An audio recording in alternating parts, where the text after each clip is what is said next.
Chicken കറി തോറ്റു പോകുന്ന ഒരു അടാറ് കടലക്കറിയുടെ റെസിപ്പിയാണേ.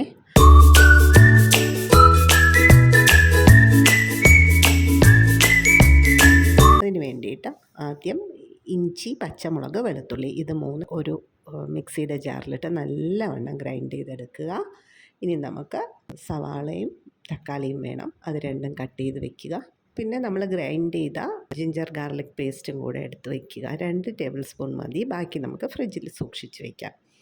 ഇനി എണ്ണ ചൂടാകുമ്പോൾ നല്ലവണ്ണം സവാള ഇട്ട് വഴറ്റിയതിന് ശേഷം സവാള വഴണ്ട് വരുമ്പോൾ ജിഞ്ചർ ഗാർലിക് പേസ്റ്റ് ആഡ് ചെയ്ത് എല്ലാം ലോ ഫ്ലെയിമിൽ ഇടുക.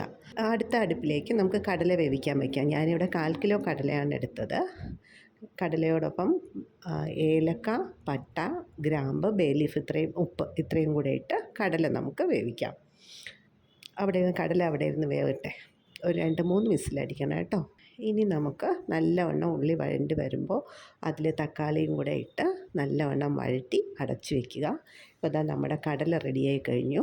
ഞാൻ കടലയോടൊപ്പം ഒരു പൊട്ടറ്റയും കൂടെ ഇടാറുണ്ട്, പറയാൻ മറന്നുപോയി. ഇനി ഈ കടല നമ്മളിത് നല്ലവണ്ണം വഴണ്ടതിന് ശേഷം ഈ ചൂടോടുകൂടി ഈ കടലയും കടലയുടെ വെള്ളവും കൂടെ എടുത്ത് ഈ കറിയിലേക്ക് ഒഴിക്കുക. ഒഴിച്ചതിന് ശേഷം ഒരു തിള വരുമ്പോൾ, ഇപ്പോൾ ചൂട് കടല ആയതുകൊണ്ട് ഓൾറെഡി നല്ല ഉണ്ടായിരിക്കും, നല്ല ചൂടുണ്ടായിരിക്കുമല്ലോ. തിളച്ച് വന്നതിന് ശേഷം നമുക്ക് പൊടികളൊക്കെ ഇടാം. മഞ്ഞൾപ്പൊടി, മല്ലിപ്പൊടി, മുളക് പൊടി, പെരുംജീരകപ്പൊടി, ഗരം മസാല ഇത്രയും കൂടെ ഇട്ട് നല്ലവണ്ണം ഇളക്കി മൂടി വെച്ച് ഒരു മീഡിയം ഫ്ലെയിമിൽ അതവിടെ ഇരുന്ന് ജസ്റ്റ് ഒന്ന് തിളയ്ക്കട്ടെ.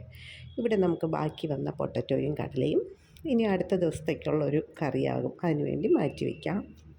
നമ്മുടെ കടലക്കറി നല്ലവണ്ണം ഒന്ന് തിളച്ച് കുറുകി വരുമ്പോഴത്തേക്കും മല്ലിയിലയിട്ട് ഗാർണിഷ് ചെയ്ത് അടച്ച് വയ്ക്കുക.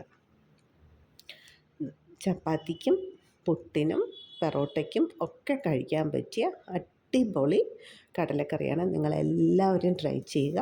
വീഡിയോ ഇഷ്ടമായെങ്കിൽ ലൈക്ക് ചെയ്യാനും ഷെയർ ചെയ്യാനും മറക്കരുത്. ചാനൽ സബ്സ്ക്രൈബ് ചെയ്യുക. Thank you for watching.